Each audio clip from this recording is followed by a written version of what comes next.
자, 우리 정비법의 8번째 테마인 관리처분계획의 인가 단계로 왔습니다. 자, 이 부분은 시험 문제에서 2문제까지 나올 수 있으니까 이 파트에서 이제 공부를 좀 잘 해놓으셔야 됩니다. 자, 우리 관리처분계획이라는 것은 기본적으로 조합원들한테 아파트 몇 평대를 배정을 하고 추가 분담금을 얼마를 부과할 건지 뭐 이런 거에 대해서 정하는 계획입니다. 쉽게 얘기하면 분양계획이라고 생각하시면 되겠습니다. 자, 학습 순서는 자, 관리처분계획의 인가를 신청하기 전에 조합원들한테 분양 통지하고 분양 공고를 해서 일정한 내용을 알리도록 되어 있습니다. 그래서 그 내용을 보고 나는 분양 신청을 하겠다 그러면 분양 신청 기간 동안 일단 조합원들이 먼저 몇 평대를 분양받겠다 이렇게 신청서를 내는 겁니다. 그래서 분양 신청 기간이 만료가 되면 그 분양 신청 결과를 가지고 만약에 조합원이 1000명이 있는데 800명이 분양 신청하고 200명은 분양 신청을 안 했다 이렇게 할 수도 있습니다. 그럼 200명은 이제 분양 신청을 안 하고 분양을 포기했기 때문에 현금 청산이 들어가는 거고 이 800명에 대해서 원하는 평수 아파트를 분양을 해줘서 분양의 내용 같은 것들 몇 평대를 분양받을 거냐 이런 것들을 우리 분양 설계라고 해서 이 관리처분계획에다 분양 설계를 넣어가지고 그거를 작성을 해서 관청한테 인가를 받습니다. 물론 여기 이제 중간에 추가 분담금이 얼마인지도 정하도록 되어 있습니다. 자, 그러고 나서 이제 뭐 권리 산정 기준일, 재개발 임대주택의 인수 관련 조항들, 지분형주택, 토지임대부 분양주택, 사용수익의 중지, 그 다음에 이제 철거 들어가고 소유권, 아파트가 완공되면 이제 조합원들한테 새로운 아파트로 소유권을 이전해주는 절차, 이런 식으로 공부를 할 건데, 자, 일단 여기 앞부분 이제 1번, 2번 같은 것들을 잘 보시고, 최근에 이거 3번이나 4번이나 5번 규정도 문제가 나오기 때문에 골고루 다 보셔야 되겠습니다. 좀 내용이 많지만 잘 한번 보십시오. 자, 일단 우리 사업 순서상으로는 지금 이 사업시행계획의 인가고시를 받고 나서 이 조합이 사업시행계획에다가 우리 아파트를 몇 개 지을 건지 설계 도서 같은 거하고 자금 조달 계획 이런 것들을 만들어 가지고 사업시행계획을 시장문수 등한테 인가를 받으면 90일 안에 이거 개정된 사항입니다. 120일이 90일로 바뀌었죠. 그럼 90일 안에 분양 통지서를 보내고 일간신문 등에다가 공고합니다. 그래서 일정한 내용을 알리고 그 일정한 내용을 확인한 조합원들은 내가 분양 신청을 하겠다 그러면 몇 평대를 할 건지를 적어서 분양 신청 기간 동안 분양 신청서를 제출합니다. 분양 신청 결과를 가지고 관리처분 계획을 만들어서 조합원들한테 몇 평대 아파트 분양을 할 거냐 이렇게 확정하고 추가 분담금 같은 경우를 정한 다음에 그거를 이제 관청한테 다시 한번 인가를 받습니다. 사업시행 계획은 설계도 같은 것들이 포함된 계획이고 이 관리처분 계획은 분양 설계라고 해서 조합원들한테 몇 평대 아파트를 분양할 건지 분양 설계, 또 추가 분담금이 얼마인지 그런 것들을 정하는 계획이 관리처분 계획입니다. 쉽게 얘기하면 분양 계획입니다. 관리처분 계획 인가 나오면 철거해서 공사하고 공사 끝나면 준공인가, 공사 완료 고시하고 소유권 이전 고시를 해서 조합원들한테 새로운 아파트의 소유권을 주는 겁니다. 소유권 이전 고시 다음 날에 효력 발생하는 것이죠. 그 다음에 우리가 이제 종전 재산하고 조합원들이 새로 받은 그 주택가구의 가격 차이가 있으면 청산, 추가 분담금 형태로 청산 같은 작업이 들어가야 됩니다. 등기 신청과 촉탁 같은 것들은 이제 뒤에서 따로 한번 설명을 드릴 겁니다.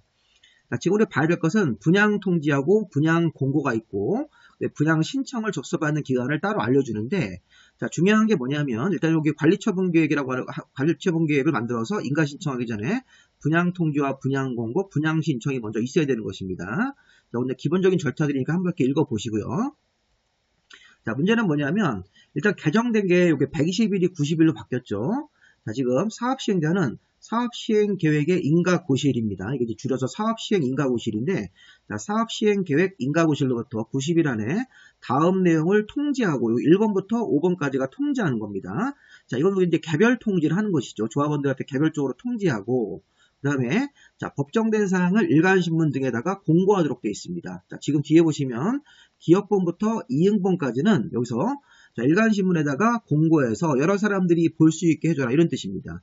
자, 일간신문에 공고한다는 것은 여러 사람들이 그냥 공통적으로 볼 수 있게 해주라는 얘기고, 그 다음에 여기 보시면 다음 내용을 개별 통지한다는 얘기는 특정 조합원들한테만 알려주라는 겁니다. 이거는 예를 들어서 보십시오.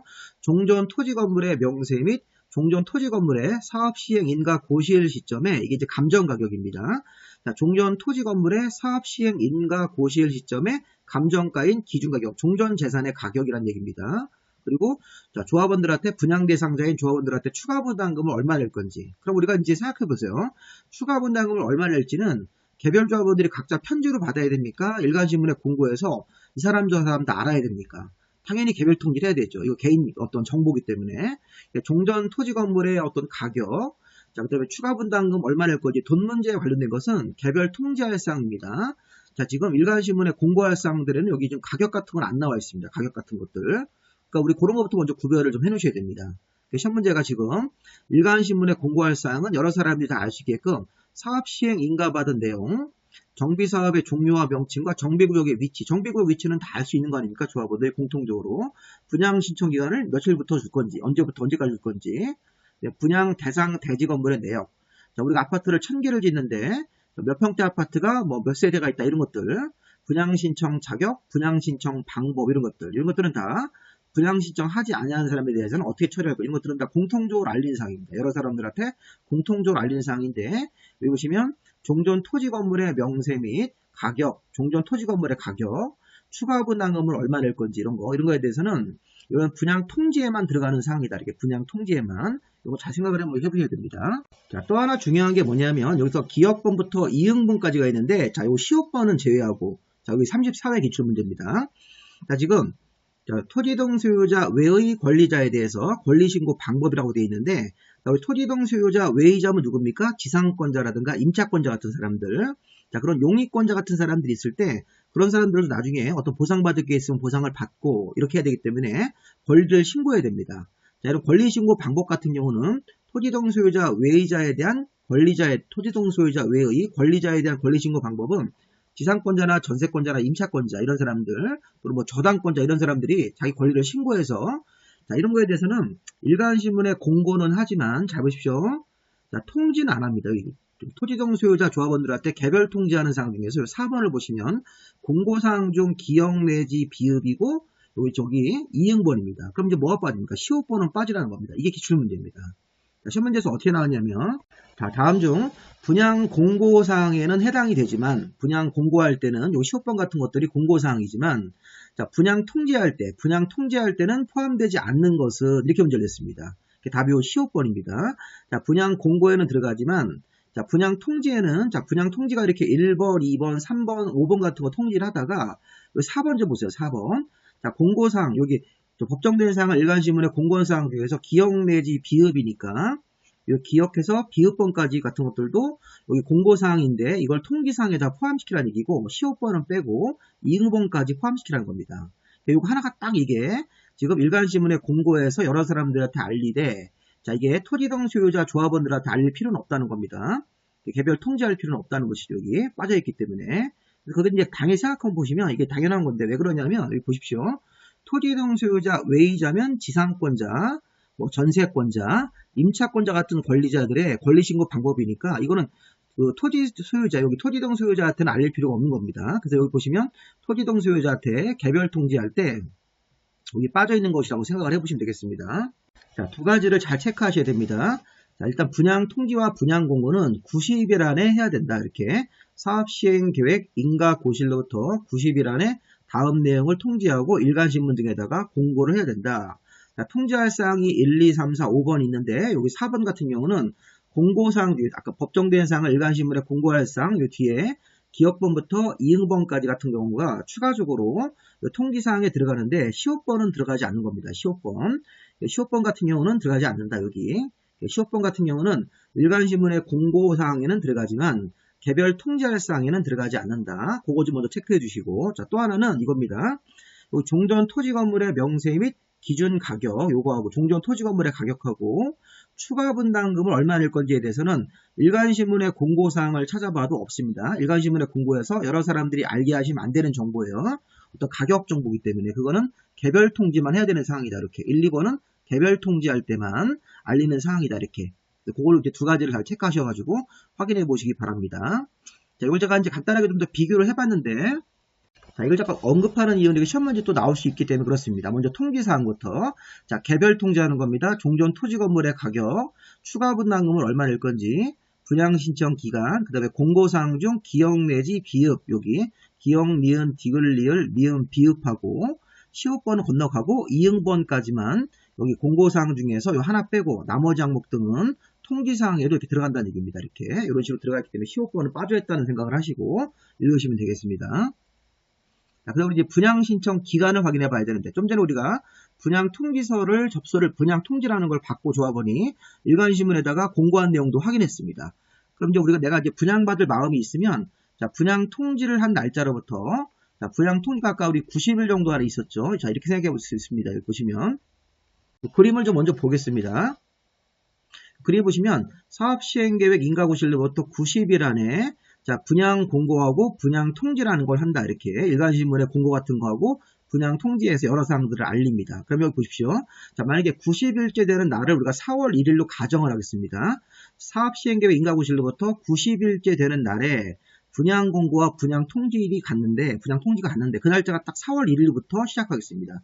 그럼 4월 1일이 여기서부터 90일이 되는 날입니다. 그럼 4월 1일부터, 자, 이게 짧게 주면 30일, 길게 주면 60일, 요 사이 기간에서 분양 신청 기간이 결정되는 겁니다. 자, 분양 신청 기간은 하루나 이틀 주면 안 됩니다. 자, 4월 1일 여기 분양 공고, 분양 통지한 날짜로부터 30일, 짧게 주면 4월 30일까지 줄 수 있고, 자, 이렇게 좀 더 길게 주면 여기 4월 15일까지 줄 수도 있다는 것입니다. 이렇게. 5월 15일이겠죠. 길게 주면 5월 30일까지, 60일을 주면, 분양청 기간은 분양 공고, 분양 통지한 날짜로부터, 자, 짧게 주면 30일 이렇게 줄 수도 있고, 요 범위 안에서 정해진 겁니다. 마지막 끝나는 날짜가. 그래서 우리가 4월 1일부터 뭐 경우에 따라서는 5월 15일까지 주면 분양청 기간이 45일이 되는 거고, 길게 줄 때는 60일까지 분양신청을 줄 수 있으니까 여기 요 범위 안에서 끝나는 날이 정해질 겁니다. 시작하는 날은 여기게 되는 거고요. 그리고 지금 분양신청 기간이라는 걸 다시 한번 확인해 보십시오. 다시 원문으로 돌아오시면, 자, 분양 통지를 한 날짜로부터 30일 이상 분양 통지한 날이 이제 기산점이고, 이제 끝나는 날은, 자, 30일 이상 60일 이내에서 분양신청 기간을 정하고, 자, 20일 정도 이내에서 한 차례 연장할 수 있습니다. 그리고 분양신청 기간이 뭐 연장이 안 됐다고 치면 여기 분양 통지한 날짜로부터 짧게 주면 30일, 길게 주면 60일 이런 식으로. 실무에서는 우리 보통 30일도 주고 45일도 주고 경우에 따라서는 60일까지 주는 경우도 있으니까, 자, 여기 시작하는 날짜로부터 끝나는 날짜가 있는데 끝나는 날짜는 30일 이상 60일 이내에서 정한다. 그리고 한 차례만 20일 정도 이내에서 연장할 수 있다. 이게 시험 문제 32회 때 시험 문제입니다. 자, 조합원은 분양 신청 기간 내 대지나 건물에 대해서 분양 신청을 해야 됩니다. 만약에 아파트를 분양받고 싶으면 뭐 아파트를 내가 25평 또는 뭐 32평 이런 식으로 원하는 평수를 적어서 분양신청서를 제출해야 됩니다. 그래서 보시면 분양을 받으려는 토지 등 소유자 조합원은 분양신청 기간에 대지나 건물에 대해서 분양신청을 해야 된다. 이렇게. 사업시행자는 정관 등이 정하고 있거나 총회 의결을 거치면 분양신청하지 아니한 사람에 대해서 다시 한번 기회를 주기 위해서 분양신청을 다시 하게 할 수도 있다는 것입니다. 분양신청을 하지 않아서 분양 대상자에서 제외됐는데 이 정관으로 별도로 기회를 주거나 총회 의결 같은 걸 거쳐서 우리 분양 신청하지 아니한 기존 토지 등 소유자한테 분양 신청을 다시 하게 할 수 있는 규정도 있습니다. 한 번 더 기회를 주는 거죠. 자, 그다음 우리가 이제 투기과열지구에서 관리처분계획에 따라서 분양 대상자로 딱 해당이 되거나 그 세대에 속한 사람은, 자, 분양 대상자로 선정된 날로부터 5년 안에 다른 일반 아파트 청약통장을 가지고, 자, 우리가 이런 걸 아실 겁니다. 관리처분계획으로 분양을 받는 것은 청약통장이 필요 없는 겁니다. 왜냐하면 제가 종전에 낡은 주택을 갖고 있다가 새로운 주택으로 교환받는 개념이기 때문에 청약통장이 필요 없습니다. 근데 제가 관리처분계획에 따라서 분양 대상자로 선정이 됐다. 그러면 분양 대상자로 선정된 날짜로부터 5년 안에 다른 일반 아파트 분양 신청을 할 수가 없다는 것입니다. 청약통장 같은 거 있어도 5년 동안은 사용을 해서 일반 분양 신청을 할 수가 없습니다. 자, 다만, 자, 이렇게 상속 같은 거를 이제 상속이라든가 결혼, 이혼 등의 이유로 어떤 조합원 자격을 취득한 경우는 이거는 분양 신청을 할 수 있는 예외가 있는데, 이건 이제 부득이한 사유로, 이거는 어쩔 수 없는 사유 같은 경우로, 조합원 자격을 취득한 경우에는 분양 신청을 할 수가 있는 것이죠. 그래서 이제 이렇게 한번 좀 예외를 있다는 걸 확인해 보시고요. 뭐 예를 들어서 이거 이혼 같은 경우가 예가 있는데, 자, 관리처분계획에 따라서 분양 대상자가 남편입니다. 관리처분계획에 따라서 분양 대상자로 선정됐는데 이제 그 사람들이 결혼을 했습니다. 근데 1년 만에 이제 마음이 안 맞아가지고 이제 이혼하게 됐습니다. 근데 그 부인이 청약통장 같은 걸 가지고 있다 그러면 혼인 상태 중에서는 같은 세대에 속하기 때문에, 자, 5년 정도 이내에는 일반 분양 신청을 청약통장으로 못하지만 이혼했을 때는 상관이 없는 거죠. 이혼했으니 법적으로 남이 됐으니까 이때 이혼 같은 거 했을 때는 이렇게 5년 안에 뭐 일반 분양 같은 거 따지지 않고 분양 신청을 할 수가 있다는 것으로 봐야 되겠습니다. 자, 근데 분양 신청하지 아니한 사람에 대한 조치. 자, 최종적으로 분양 신청을 안 하거나 분양 신청을 했다가 철회한 사람, 분양 신청 기간 종료 이전에, 그 다음에 분양 대상자에서 제외된 사람, 뭐 이런 식으로 분양 신청을 아예 안 하거나 분양 신청 기간 종료 전에 분양 신청을 했다가 철회하는 사람들, 분양 대상자에서 아예 제외되는 사람, 이런 사람에 대해서는 자, 관리처분 계획 인가일 다음 날로부터 90일 안에 손실보상 협의를 시작해야 된다. 자, 손실보상 협의를 90일 정도 해보고 안 되면 재개발은 90일이 되는 날 다음 날로부터 60일 안에 강제 수용 재결 절차가 들어갑니다. 그다음에 재건축 같은 경우는 90일이 되는 날 다음 날로부터 60일 안에 매도 청구 소송이라는 걸 제기해서 2차 현금 청산이 들어가는 겁니다. 2차 현금 청산. 자, 일단 중요한 게 뭐냐면 90일이 먼저고 60일이 나중에 나오는 겁니다. 포인트가. 자, 이거 분양 신청 안 한 사람에 대해서는 관리처분 계획 인가일 다음 날로부터 90일 안에 손실보상 협의를 먼저 하겠다. 가격 협상을 먼저 해서 우리가 이 조합이 분양 신청 안 한 토지 등 소유자 재산을 우리가 사겠다 이렇게 협의를 먼저 90일 정도 해보고 안 되면 재개발은 강제 수용 재결이 강제 수용 절차입니다. 그 다음에 여기 재건축은 60일 안에 매도 청구라는 걸 제기해서 이게 이제 이런 식으로 분양 신청 안 한 사람에 대해서는 관리처분계 인가일 다음 날로부터 90일 정도 협의해보고 자, 협의가 안 되면 다시 한번 60일 정도 안에 수용 재결 신청과 재개발은 재건축은 매도 청구 소송으로 가는 건데 자, 우리가 지금 보시면 2차 현금 청산이라는 게 있다는 것입니다. 자, 요 그림으로 봐야 되겠네요. 우리 이제 앞에 강의에서 앞에 7번 테마에서 자, 사업 시행 계획 인가고 시후 재개발 사업은 수용, 재건축 사업은 매도 청구라는 게 들어가야 된다. 자, 이게 1차 현금 청산인데 자, 1차 현금 청산은 사업에 반대하는 사람들인데 어떤 사람들입니까? 여기 조합 설립에 동의하지 아니한 그런 토지 등 소유자들에 대해서 자, 그러니까 재개발은 강제 수용이고 재건축은 매도 청구라고 생각하시면 되겠습니다. 지금 배우고 있는 2차 현금 청산은 분양 신청을 안 하거나 분양 신청을 했다가 철회한 사람, 분양 대상자에서 제외된 사람에 대해서는 관리처분 계획 인가 고시일 그 다음 날로부터 90일 안에 먼저 가격 협의해보고 안 되면 다시 60일을 잡아서 수용 재결 절차하고 매도 청구 소송으로 가기 때문에 자, 용어가 비슷하니까 1차 현금 청산 대상자는 누굽니까? 사업 시행 계획 인가 이후에 진행하는 1차 현금 청산은 자, 조합 설립에 반대하고 사업에 반대하는 사람들이죠. 조합 설립 인가에 반대하는 사람들. 자, 2차 현금 청산 들어가는 절차에서는 관리처분 계획 인가 고시일 다음 날로부터 90일 정도 협의해보고 60일 안에 수용과 매도 청구 진행하는 것은 분양 신청을 아예 안 하거나 분양 신청했다가 철회한 사람, 분양 대상자에서 제외한 사람에 대해서 그 사람이 가지고 있는 토지 건물을 이제 조합이 다 회수하는 겁니다. 2차 현금 청산을 통해서 현금 청산이 두 번 있네요. 이렇게 생각하셔야 됩니다. 자, 아까 원문에서 90일이 먼저 되는 겁니다. 여기 보시면 자, 관리처분 계획 인가일 다음 날로부터 90일 안에 손실보상 협의를 시작해야 된다. 이런 사람에 대해서 손실보상 협의가 안 되면 90일이 되는 날 다음 날로부터 60일 날짜를 잡아서 재개발은 수용 재결, 재건축은 매도 청구 소송이라는 걸 제기해서 이런 식으로 현금 청산이 들어가는 겁니다. 자, 매도 청구 소송을 제기해서 조합이 승소하면 판결문이 나옵니다. 얼마의 금액에 소유권을 넘겨라 이런 식으로 사업에 반대하는 토지 등 소유자가 가지고 있는 토지 건물의 소유권을 조합에게 넘기라고 이렇게 판결문이 나오는 게 매도 청구 소송이라고 볼 수 있습니다. 또 실무에서는 이제 매도 청구를 당한 사람 입장에서는 돈을 더 많이 받아야 되기 때문에 또 변호사를 고용을 해서 거기에 대한 또 여러 가지 항변을 하는 것이죠. 소송을 제기하는 조합적 입장에서는 최대한 빨리 적은 금액으로 이제 매수를 하는 게 좋은 거니까 이런 식으로 해서 사야 되는 게 좋은 거니까 이렇게 한번 상반되는 그런 의견 같은 것들도 있습니다.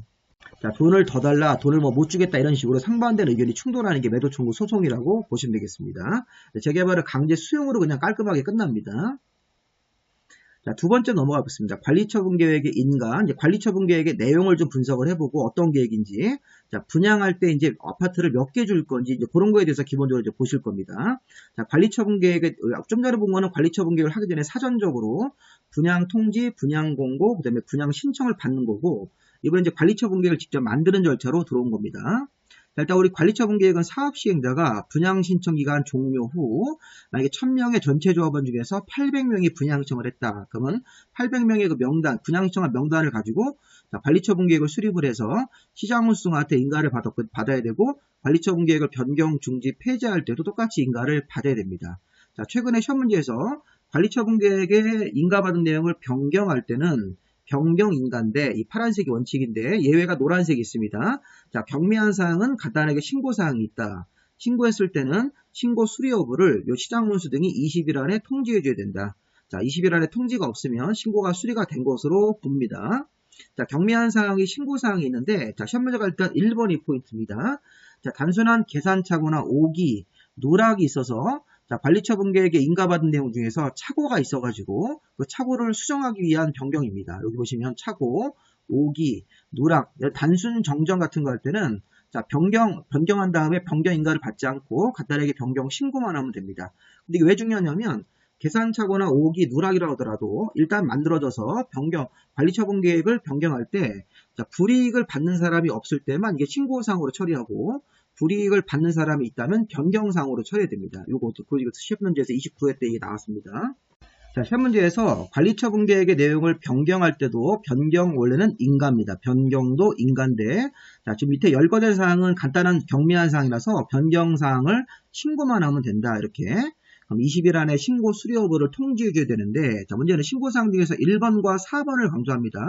자, 여기 약간 분홍색이 들어간 부분들이 이게 전제 조건입니다. 자, 지금 정관이라든가 사업시행계획이 변경됐다. 사업시행계획이 변경된 내용을 관리처분계획에다 반영하기 위한 변경은 당연히 변경하는 겁니다. 자, 사업시행계획을 변경할 때 이미 관청할 때 인가를 받았고, 그 내용을 관리처분계획에 이렇게 이어서 수정하는 사항이기 때문에 이거는 따로 변경인가 안 받고 신고만 하면 됩니다. 자, 판결이 났습니다. 매도청구 판결이 나가서 그 판결을 이행하기 위해서 관리처분계획 변경할 때는 별도로 이렇게 변경인가는 심사하지 않고 간단하게 신고만 하면 됩니다. 자, 여기 계산착오나 오기, 누락 같은 경우도 이 계산착오를 수정하기 위한 정정이기 때문에 변경인가를 안 받습니다. 심사받을 게 없고 간단하게 신고만 하면 되는데, 1번 같은 경우는 조건이 하나 붙어요. 불이익을 받는 사람이 없을 때만 신고사항으로 인정해 주겠다.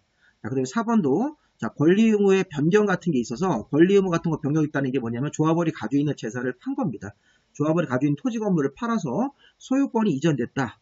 자, 이런 거 같은 거 할 때는 당연히 우리가 이제 소유권 이전이 됐을 때는 그 명의인, 자, 매도인이 이제 매수인한테 팔았으니까 이름만 바꿔주면 되는 거기 때문에 간단하게 신고사항인데, 다만 이렇게 권리 의무의 변경이 있는데 이게 분양 설계를 수반하는 경우에는 신고사항으로 볼 수가 없습니다. 이렇게. 자, 이런 식으로 해가지고 우리가 자, 여기 1, 2, 3, 4번 같은 경우는 자, 간단하게 변경 신고하고 처리할 수 있는 사항이다. 관리처분계획에 인가받은 내용을 변경 인가를 안 받고 변경 신고하는 사항이 있다. 근데 1번과 4번은 여기 분홍색으로 써있는 조건을 맞춰줘야지만 신고사항이다. 이렇게 한번 생각을 해보시기 바랍니다. 마지막으로 5번에 보시면 권리를 포기하는 사람이 생겼습니다. 분양받을 권리를 포기해가지고 토지동 소유자가, 자, 우리가 이제 나중에 배우실 건데, 권리를 분양받을 권리를 포기하면 이 사람은 임대주택을 대신 받을 수 있는 기회가 있습니다. 그래서 이제 아파트 분양받을 권리를 포기한다. 자, 보통 이제 포기를 왜 할까요? 추가 분담금이 많이 나오면 나 분양받을 권리를 포기하고 임대 아파트 같은 거를 받겠다. 그리고 남는 돈 같은 거 있으면 청산금은 내가 받겠다. 우리 보통 이제 부모님들이 참 우리가 마음도 좋으신데, 자제분들이 좀 사업적으로 어려우시면 돈을 보태주기 위해서 분양받을 권리를 포기하고 청산금 같은 거 일부 받고 그 다음에 임대주택에 이렇게 사시는 분도 있습니다. 이런 경우를 고려해서 실제 이런 경우가 많이 있습니다. 실무에서. 부모님 자기 자신은 분양 포기하고 임대주택에 거주하면서 남는 청산금을 받아서 이제 현금을 가지고 계시거나 자제분들 도와주기 위해서 이런 식으로 이제 하는 경우가 있습니다. 그런 경우도 우리가 간단하게 신고사항으로 변경할 수가 있다는 것입니다. 자, 그 다음에 이제 관리처분계획에 들어갈 내용인데, 자, 관리처분계획 들어갈 내용은 이게 분양자 들어가는 말하고 추가 분담금 같은 어떤 돈 문제가 들어가면 관리처분계획입니다. 자, 조심할 거는 설계도 같은 건 들어가시면 안 됩니다. 여기. 자, 분양 설계라는 말이 있어서 이게 조합원들한테 아파트를 몇 개를 지을 건지, 자, 설계 도면은 안 돼요. 설계 도면이 아니라 분양 설계라고 해서, 자, 분양 신청 기간 만료일이면 분양 신청자 명단이 나왔고, 그 명단을 기초로 해서 만약에 1000명의 조합원이 분양 신청을 다 했는데 800명이 신청했다. 800명 중에서 어떤 사람들은 24평대, 어떤 사람들은 어떤 사람들은 32평대, 어떤 사람들은 40평대 신청을 하면 그거를 배정해 주는 게 분양 설계입니다. 자, 분양 대상자의 주소와 성명, 자, 분양 예정대지 건물의 추산액이 앞으로 분양받을 아파트의 가격, 종전 토지 건물의 명세 및 종전 토지 건물을 사업시행계획 인가 시점으로 감정평가한 가격이 있습니다. 자, 항상 우리가 종전 토지 건물은 사업시행계획의 인가 고실 시점으로 감정평가를 하고, 그리고 이제 분양 예정 대지 건물은 나중에 또 감정평가할 건데, 지금 이제 관리처분계획 만든 단계에서는 이제 추산액이라고 합니다. 앞으로 이제 새로 지어질 아파트 가격은 이제 미래 아파트 가격은 얼마인지 모르기 때문에 나중에 이제 소유권 이전 고시가 끝나고 나서 그 다음 날에 이제 감정평가가 들어갈 거니까, 자, 앞으로 분양받을 예정 대지 건물은 추산액이고 종전 토지 건물의 여기 사업시의 인가 고실 시점의 가격은 감정평가한 가격인데 이 두 개의 가격 같은 것들을 관리처분 계획에서 어떤 금전적인 거, 가격 같은 것들을 관리처분 계획에 포함시킵니다. 그리고 전체 정비사업비의 추산액, 재건축 부담금 이런 것들을 포함을 해서 그 다음에 조합원의 부담 규모, 부담 시기 이렇게 각자 개별 조합원들이 얼마큼을 부담할 건지 언제 부담금을 낼 건지 이렇게 조합원들한테 분양하지 않고 남겨두고 있는 아파트 같은 게 있습니다. 보류지. 자, 보류지 같은 것들이 몇 동 같은 몇 세대가 있는지를 확인하고 자, 이런 것들에 대한 처분 방법이 있습니다. 이 보류지라는 게 이제 정비사업할 때는 자, 특정 토지동 소유자가 아파트를 분양해달라 이렇게 소송을 겁니다. 근데 조합 입장에서는 그 사람은 분양 자격이 없다고 그래가지고 이제 분양을 안 해주면 분양 자격에서 제외시켜버리면 이 분양을 받고 싶은 특정 토지동 소유자가 재판 소송을 겁니다. 분양을 하게 해달라고. 네, 그래서 그런 것 때문에 이제 재판 걸린 아파트 세대만큼을 보류지 아파트로 따로 떼놓습니다. 그래서 그런 것들이 있으니까 나중에 어떤 소송이 걸려가지고 나중에 소송에서 패소하면 조합이 아파트를 분양을 해줘야 된다. 그럼 소송 걸리는 건 앞으로 이제 어떻게 될지 모르기 때문에 우발적인 상황이기 때문에 그런 거에 대해서는 이 보류지라는 형태로 아파트를 별도로 빼놓습니다. 자, 다시 한번 우리 관리처분 계획의 내용에는 분양 설계, 분양 대상자, 분양 예정대지 건물의 추산액, 자, 종전 토지 건물의 가격, 전체 사업비, 조합원의 부담 시기, 보류지 아파트 같은 게 있으면 그런 것들에 대한 처분 방법 이런 것들 한마디로 쉽게 얘기하면 분양자 관련된 내용들 자 분양자라든가 어떤 추가 분담금 같은 어떤 돈 문제 금전적인 문제는 다 관리처분 계획이라고 보시면 되겠습니다. 근데 문제는 뭐냐면 여기서 또 하나 주의할 게 3, 4, 5, 6번은 자 이거 조합원들한테 문서로 통지를 해야 됩니다. 자, 관리처분 계획의 내용 중에서 관리처분 계획이 만들어졌을 때 보통 이제 관청할 때 인가받고 이제 우리 이제 고시 형태로 이렇게 발표하는데 이 관리처분 계획 내용 중 여기 3번, 4번, 5번, 6번은 어떤 돈 문제하고 분양받을 아파트 가격, 종전 토지 건물의 가격은 개인정보이기 때문에 조합원들한테 자, 문서로 반드시 통지를 해줘야 됩니다. 자, 3, 4, 5, 6번 말고 4개니까 또 시험 문제가 나올 수 있겠죠. 다른 거 하나 섞어가지고 다음 중 조합원들한테 관리처분 계획 내용 중 문서로 반드시 통지하는 사항이 아닌 것은 해가지고 여기 뭐 8번 같은 거 하나 껴가지고 문제를 낼 수도 있습니다. 자, 관리처분 계획 내용 중 1번부터 6번까지 먼저 보시고 그 다음에 이제 7번하고 8번은 이제 우리 토지동 소유자가 아니고 보시면 종전 토지 건물의 소유권 외의 권리도 있을 수 있겠죠.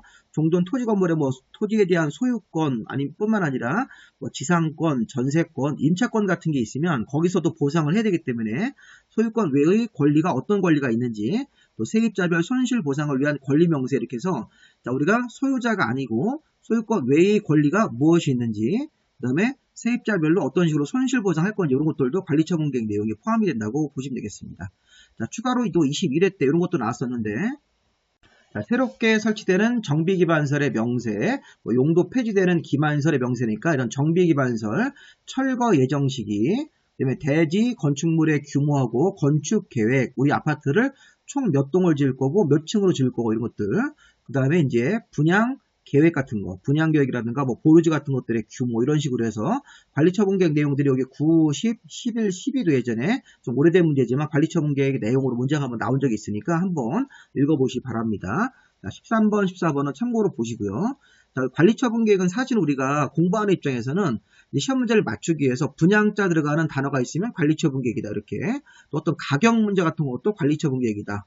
조합원들의 부담 규모, 부담 시기 이런 것들, 뭐 보류지 명세, 소유권 외의 권리 명세, 세입자에 대한 보상 문제 이렇게 뭐 정비기반설의 명세, 철거 시기, 예정 시기, 건축 계획, 분양 계획 같은 거라고 이렇게 보시면 되는데 실무에서는 우리가 이제 조합원으로 참여하든지 재개발 사업을 경험을 해보면 관리처분 계획의 의미를 좀 더 우리가 이제 실무적으로 알 수 있겠죠. 우리는 실무하는 게 아니라 이제 시험을 봐야 되니까 이런 부분들을 자꾸 이렇게 눈에 익혀야 됩니다. 공부라는 게 자꾸 이렇게 눈에 2번, 3번, 4번, 5번 이렇게 보시다 보면 눈에 좀 익습니다. 감각으로.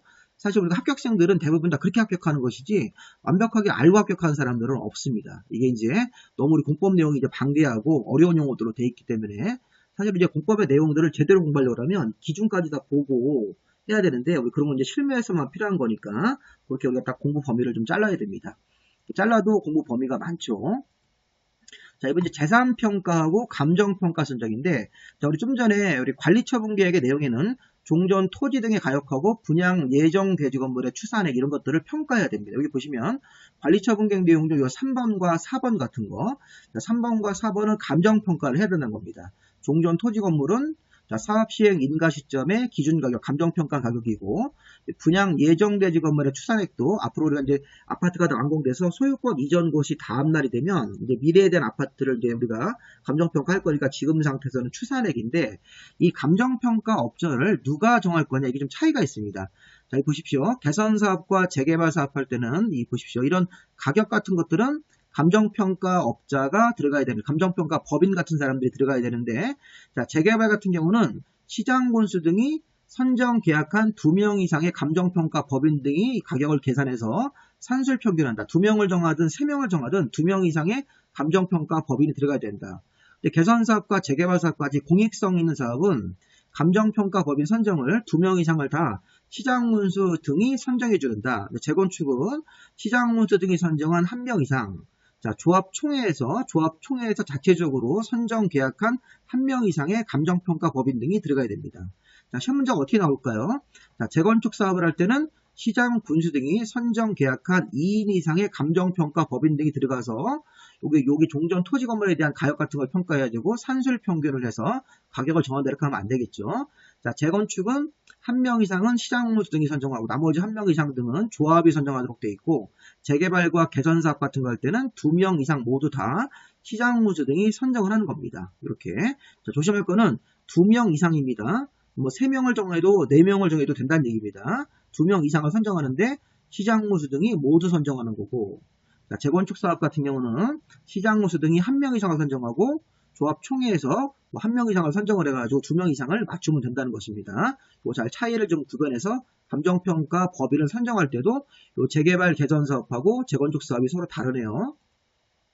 자, 그 다음 이제 우리가 사업시행계획이나 관리처분계획의 인가 시기 조정은 특광도지사가 시군구청장한테 요청을 해서 사업시행계획의 인가나 관리처분계획의 인가 시기를 조정하도록 할 수 있습니다. 중간에 뭐 심의 같은 거 거쳐가지고, 그래서 우리가 특광도지사가 주변 지역의 주택이 현저히 부족하거나 주택시장이 불안정하게 되면 이렇게 심의를 거쳐서 사업시행계획의 인가나 관리처분계획의 인가권자가 요 시장군수구청장인데, 요 특광도가 시군구청장한테 요 인가 시기를 조정해달라고 요청할 수 있고, 자, 특별한 사유가 없으면 시군구청장은 조정 요청을 받으면 그에 따라야 되는데, 조정 시기를 너무 오래 끌진 말고 1년을 넘을 수가 없습니다. 그리고 관리처분계획 인가를 한 1년 뒤에 내줘라 이렇게 할 수 있다는 것입니다. 1년을 넘기지 않게끔. 자, 이런 식으로 조정을 요청할 수 있습니다.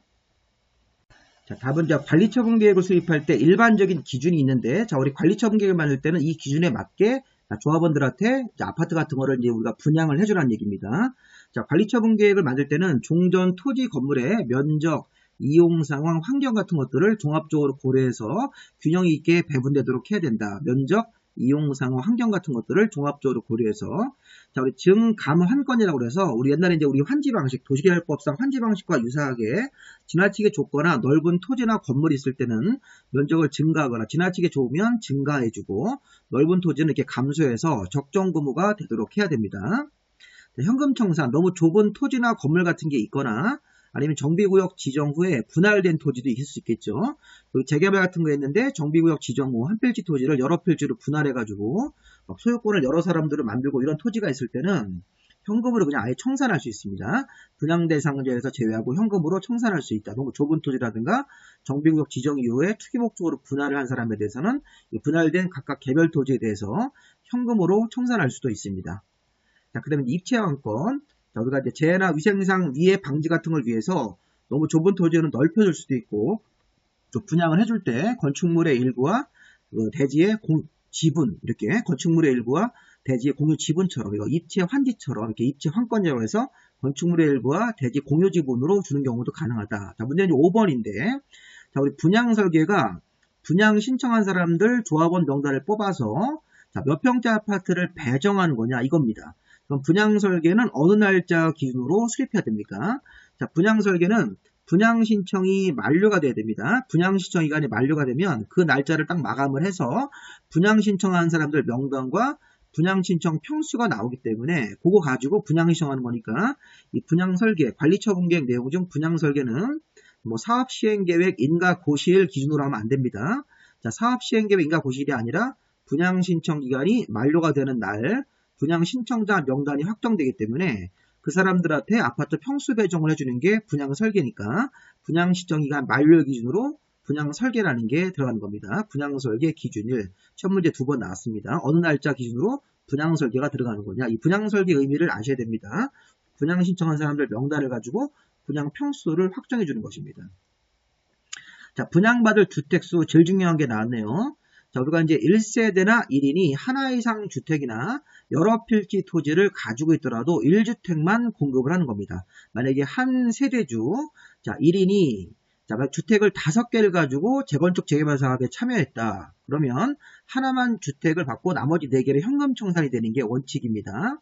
또 2명 이상이 하나의 주택이나 2명 이상이 하나의 토지를 공유하고 있을 때도 하나의 주택만 주는 것이죠. 만약에 종전주택을 3사람이 공유하고 있다. 그럼 공유자 각각한테 분양해 주는 게 아니라 이렇게 하나의 3명 이상, 2명 이상이 하나의 주택을 공유했을 때는 1주택만 공급하고 공급을 받아서 또 공유 형태로 갖고 있더니 이걸 각자 알아서 하라는 얘기입니다. 그래서 우리가 한 사람이 여러 개의 주택을 갖고 있거나 2명 이상이 하나의 주택을 공유하고 있을 때 무조건 이렇게 하나씩만 받는 게 원칙입니다. 자, 문제 여기서 예외가 있습니다. 자, 예외 다음의 경우에는 다음의 방법으로 공급할 수 있으니까 여러 개를 공급받을 수 있는 경우가 있네요. 자, 예를 들어서 3주택까지 공급받는 경우도 있습니다. 자, 일단 과매력제권역 안에서 재건축 사업일 때는 3주택까지 공급할 수 있다. 다만 재건축 사업하는 장소가 투기과열지구나 조정대상적 목표였을 때는 3주택 받는 경우에서 제외한다. 이렇게 되어 있습니다. 자, 일단 과밀억제권역 안에서 재건축이라는 게 뭡니까? 한번 보십시오. 여기에 지도를 보시면 우리가 보통 이 서울하고 서울에 인접한 경기도 지역이 과밀억제권역입니다. 예를 들어서 우리가 안산 같은 거라든가 여기 양주, 파주, 이런 동두천 이런 데는 경기도지만 여기는 수도권 경기도지만 과밀억제권역이 아니라 성장관리권역이라고 합니다. 여기 지금 분홍색으로 여기 지금 주황색 표시된 부분들이 일단 과밀억제권역이니까 서울하고 이렇게 인접한 경기도권이 과밀억제권역이다. 그럼 과밀억제권역에서 재건축을 했을 때는 3개까지 받을 수 있다는 걸 먼저 확인하십니다. 그러니까 성장관리권역, 자연번역권역하고 경기도를 벗어나서 지방은 당연히 과밀억제권역이 아닙니다. 그럼 다시 한번 보겠습니다. 일단 제가 과밀억제권역을 먼저 설명하려고 지도를 먼저 보여드렸는데, 자, 좀 전에 제가 예를 들어서 한 세대주가 5개의 주택을 갖고 있다. 이렇게 생각해 볼게요. 자, 한 세대주 한 사람이 5개 주택을 가지고 재건축 사업에 참여했습니다. 거기가 과밀억제권역 아니라면 재건축 사업을 하는데 3주택까지 받을 수 있고, 그럼 5개 중에서 3개는 받을 수 있고, 나머지 2개는 현금 청산이네요. 다만 거기가 우리 서울의 강남, 서초, 송파같이 투기과열지구나 또는 조정대상적이 묶여있는 과밀억제권역일 때는 그때는 3개를 못 받고 하나만 받는 곳으로 봐야 됩니다. 3주택 받는 거에 대해서는 제외이기 때문에 그러니까 일단 우리가 지금 이렇게 먼저 생각을 하셔야 돼요. 자, 우리가 좀 전에 한 원칙은 한 세대주가 하나 이상 주택을 가지고 재건축 재개발 사업에 참여했을 때는 하나의 주택만 공급받고 나머지는 현금 청산입니다. 예를 들어서 한 세대주가 주택을 5개를 가지고 재건축 재개발 사업에 참여해서 관리처분 계획으로 분양받을 때는 하나만 받고 나머지 4개는 현금 청산인데 다만 3개까지 받는 경우도 있네요. 과밀억제권역 안에서 재건축입니다. 재개발이 아닙니다. 과밀억제권역에서 과밀억제권역 안 재건축일 때는 3주택까지 받는다. 다만 과밀억제권역 안이 투기과열지구나 조정대상지역 같은 거로 묶여있으면 서울의 강남, 서초, 송파 같은 것이 투기과열지구로 묶여있을 때는 3주택까지 받는 거에서 제외한다. 그냥 하나만 받으라는 겁니다. 자, 이번에는 그 사람이 그가 소유한 주택수만큼을 다 받는 경우도 있습니다. 아까 좀 전에 한 세대주가 5개를 가지고 있으면 5개를 다 받는 경우도 있다. 자, 여기 보십시오. A번 과밀억제권역에 위치하지 않는 재건축이네요.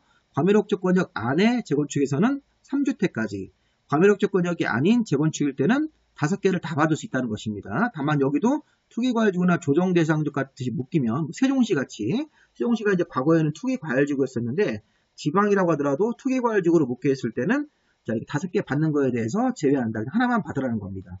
그 밖에 근로자 숙소나 기숙사 용도로 사용하고자 할 때 국가나 지방자치단체 같은 행정청이나 토지주택공사 같은 여기 행정주체라든가 토지주택공사 같은 공기업이 공급받을 때도 그가 소유한 주택수만큼 여기 A번, B번, C번에 분홍색으로 체크한 부분들은 그가 소유한 주택수만큼을 다 받을 수 있다는 것입니다. 다시 한번 지도 보십시오.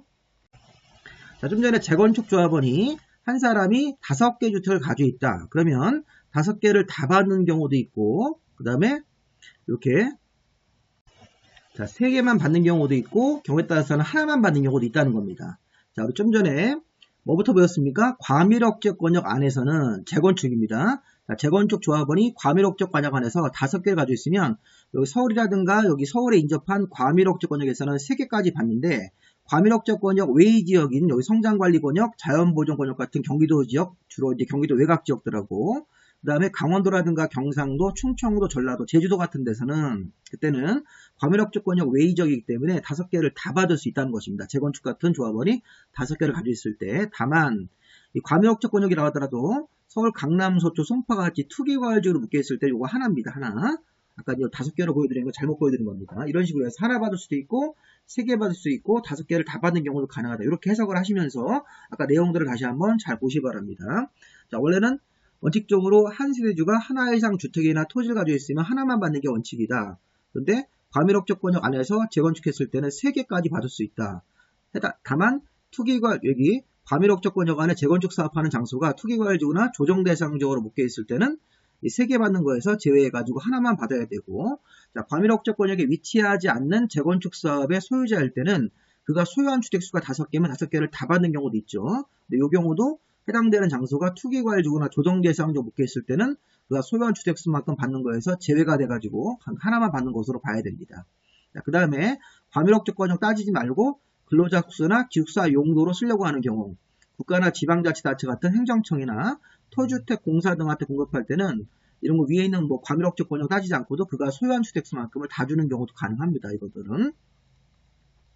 자, 그 다음에 우리가 이제 하나 더 볼 게 있는데, 자, 지금 이번에는 1주택을 1+1으로 쪼개받게 가능했어요. 1주택인데 종전 토지나 건물의 주택이 하나인데 그 가격 금액이 굉장히 크거나 종전주택의 전용 면적이 넓으면 그 범위 안에서 2주택도 공급할 수가 있습니다. 예를 들어서 종전의 토지 건물, 조합원이 하나의 주택이나 주택을 가지고 있는데 그 주택의 토지나 가격 같은 것들, 건물권의 가격을 평가해 봤더니 가격이 예를 들어서 뭐 20억짜리가 될 수도 있습니다. 종전 토지가 굉장히 넓어서 종전 토지 건물의 가격이 만약에 20억이다. 그럼 새로 아파트 같은 걸 받을 때 1+1으로 받을 수 있다는 겁니다. 30평대 하나 받고 추가로 더 받는 것은 전용면적 60제곱미터 이하로 줄여서 이렇게 받을 수 있겠죠. 그래서 우리가 전용면적으로 뭐 85제곱미터 하나 받고 60제곱미터짜리 이렇게 하나 더 받는 경우도 가능하다는 겁니다. 종전 토지 건물의 가격 금액이 크거나 종전 주택의 면적이 굉장히 넓으면 종전의 가치가, 금액 가치가 크거나 종전 토지의 면적이 크면 그 면적이나 가격 범위 안에서 2주택을 공급할 수도 있다. 그래서 2주택을 받을 때는 뭐 60하고 60 두 개 받을 수도 있고 85, 60 이렇게 받을 수도 있는 것입니다. 종전 가격이나 종전 면적 범위 안에서. 자, 이때 하나 더 받는 주택은 전용 면적을 60제곱미터 이하로 받아야 된다. 그래서 1+1으로 받을 때 하나 더 추가로 받는 것은 60제곱미터 이하, 전용면적 60제곱미터 이하면 이게 전용면적이 이제 18평이 되겠죠. 18평. 전용면적 18평이 아파트 분양면적은 24평대로 보시면 되겠습니다. 이런 식으로 해서 전용면적으로 60제곱미터 이하로 공급을 해야 된다. 자, 하나 더 받은 주택은 소유권 이전 고실로부터 3년간 전매 금지입니다. 다만 상속으로 이렇게 주는 것은 요거는 괜찮죠. 60제곱미터 이하로 하나 더 받았는데 이렇게 받고 나서 또 3년 안에 돌아가시면 자제분이라든가 부인들한테 상속될 텐데 그때 상속 같은 경우는 이 기간 내라도 이전할 수 있다는 것입니다. 자, 지금 보시면 여기 동그라미 4번은 재건축만 해당되는 건 아닙니다. 재개발, 재건축 둘 다 종전 토지 건물의 가격 범위, 종전 토지 건물, 종전 주택의 전용 면적 범위 안에서 2개의 주택을 공급할 수 있다. 이렇게 하나 더 받는 것은 60제곱미터 이하로 받아야 되고 3년간 전매가 금지됩니다. 그리고 4번 조항은 재개발, 재건축 다 이렇게 1+1으로 받을 수 있다는 얘기고, 아까 좀 전에 우리 봤던 여기 그가 소유한 주택수막을 다 받는 것은 요거는 과밀억제권역에서 재건축 사업에만 적용을 해가지고 그가 소유한 주택수만큼을 다 받는 거. 그 다음에 3주택 받는 것도 이것도 재건축 사업에서만 적용하는 거니까 그거 좀 구분을 해서 좀 보실 필요가 있겠습니다. 자, 지금 우리가 배우고 있는 것은 원래는 자, 한 세대주가 여러 개의 주택을 가지고 있거나 여러 필지 가지고 있으면 하나만 받는 게 원칙인데 이렇게 3개까지 받는 경우도 있고 그가 소유한 주택수가 5개면 5개를 다 받는 경우도 있고 이렇게 A번, B번, C번처럼 자, 그거랑 별도로 재건축 재개발에서 2개로 이렇게 쪼개서 1+1으로 받을 수 있는 경우도 있다. 이런 식으로 해가지고 구분해서 보시기 바랍니다. 자, 우리 추가로 지상권자는 분양 대상자에서 제외된다는 것도 이것도 확인을 한번 해보시고요. 자, 개선사업과 재개발 사업을 할 때 관리처분계획 방법 중에서 한 개의 건물의 대지는 한 필지가 되도록 정할 것, 기본적인 사항이고요. 정비구역 안에 토지 등 소유자한테 분양을 하는데 우리 예전에 개선사업과 재개발 사업의 토지 등 소유자는 토지 소유자 또는 건축물 소유자 또는 지상권자가 포함되어 있는데 지상권자는 토지 등 소유자 범위에 들어가지만 이렇게 막판에 분양 대상에서는 제외가 됩니다. 지상권자한테도 분양을 할 것 그러면 틀린 겁니다. 제외되어 있으니까. 자, 그다음에 이제 재건축 사업은 특이한 게 하나 있는데 관리처분계획 기준이 법정된 기준이 있습니다. 근데 조합원 전원이 동의를 받아서 새로운 기준을 정하면 그에 따릅니다. 그러니까 관리처분계획 기준은 강행규정이라기보다는 여기서 임의규정으로 봐야 됩니다. 자, 이 법에 법정된 방법에 따르되 관리처분계획 기준을 우리 법에서 정해놨으니까 그 기준에 따라서 이 재건축 관리처분계획 기준을 적용해가지고 재건축 사업에서 분양을 하는 건데 다만 조합원 전원이 동의를 받아서 새로운 기준을 정하면 그에 따르기 때문에 이 법에 정한 기준보다 이 조합원 전원의 동의를 받은 기준이 더 우선해서 적용될 수가 있다는 것입니다. 이거 이게 특이한 조항이니까 한번 보시 바랍니다. 자, 법령에 있는 관리처분계획 기준을 배제하고 조합원 전원의 동의를 받아서 만든 새로운 기준이 있으면 그 기준에 따라서 처리하도록 되어 있습니다. 자, 그다음에 이제 관리처분계획을 만들어서 인가신청을 내면 시장무수 등이 인가를 해주는데 인가신청 전에 이해관계인들한테 30일 이상을 공람시켜서 의견을 듣도록 되어 있습니다. 그리고 관리처분계획 인가신청이 있으면 인가 여부를 결정해서 통보하는 것도 30일이 되어 있죠. 다만 이제 타당성 검증 같은 게 추가로 들어왔을 때는 60일 안에 인가 여부를 결정해서 통보하도록 되어 있습니다. 자, 다시 한번 관리처분계획은 시장무수 등한테 인가를 받아야 되고 인가 신청 전에 이해관계인들한테 30일 이상을 공람을 시켜서 의견을 들어야 됩니다. 그래서 관리처분계획을 인가 신청을 내기 전에 여기 그 사업시행자가 여기 이해관계인들이 여기엔 조합원들이겠죠. 조합원들한테 30일 이상 충분히 공람을 시켜서 의견 같은 걸 받아주고 처리한 다음에 관리처분계획 인가신청이 들어가면 30일 안에 인가 여부를 결정해서 통보해라. 다만 타당성 검증 요청 같은 게 있었다면 60일 안에 인가 여부를 결정해서 통보하도록 되어 있습니다. 그래서 인가신청 전에 30일 이상 공람을 해서 의견을 듣고 인가신청이 들어가고 나면 인가 여부를 통보하는 것도 30일이 원칙입니다. 자, 근데 관리처분계획에 대한 타당성 검증 요청, 좀 전에 우리 봤던 거 여기 관리처분계획에 대해서 타당성 검증 요청이 들어왔을 때는 인가 내주는 기간이 60일로 이렇게 바뀌는 건데, 자, 관리처분계획에 대해서 언제 우리가 타당성 검증 요청이 있냐 하면 여기 보십시오. 자, 시장문수 등은 다음에 해당이 되면 이 토지주택공사 등 한국부동산원 같은 공공기관에다가 타당성 검증 요청을 해야 된다. 대표적으로 시험에 나왔던 게 32회 때 조합원의 5분의 1 이상이 관리처분계획 인가 신청이 있은 날로부터 15일 안에 타당성 검증 요청을 한 겁니다. 조합은 5분의 1이면 20% 이상이겠죠. 20% 이상이 관리처분계획 인가 신청이 있고 나서 15일 안에 타당성 검증 요청, 아니면 이런 검증 요청이 없더라도 전체 사업비가 100분의 10 이상, 10% 이상 늘어나거나 아니면 각자 분양 대상자별 조합원별로 분양 추가 분담금 추산액 총액이 100분의 20 이상이 늘어났을 때 이렇게 다시 한번 시장문수 등이 다음 이런 세 가지 사유 중에 하나가 걸리면 공공기관, 토지주택공사 등 같은 공공기관에 타당성 검증 요청을 해야 된다. 그래서 보시면 분양 조합원의 5분의 1 이상이 관리처분계획 인가 신청이 있고 나서 15일 안에 타당성 검증 요청을 했을 때 이 5분의 1 같은 경우 이렇게 가로놓기로 낼 수 있습니다. 이렇게 15일 같은 경우도. 그리고 전체 사업비가 10% 이상 늘어난 경우, 아니면 분양 대상자별 추가 분담금 추산액이 추가 분담금이 이렇게 쭉 조합원들한테 부과되는데 그 추산액이 원래 총액 기준으로 원래 금액보다 20% 이상 늘어나는 경우도 타당성 검증 요청이 의무적으로 들어가야 됩니다. 이렇게 타당성 검증 요청이 들어가고 검증 비용은 사업 시행자인 조합에게 부담하게 할 수도 있습니다. 자, 여기까지 우리가 이제 두 번째 파트가 끝났습니다. 내용이 좀 많죠. 자, 그럼 이제 세 번째 파트 보시면 권리 산정 기준이라고 재개발 임대주택의 인수자 이런 것들을 좀 배우겠습니다. 자, 우리 권리 산정 기준들은 여기 1번부터 5번까지가 이게 쪼개기를 한 겁니다.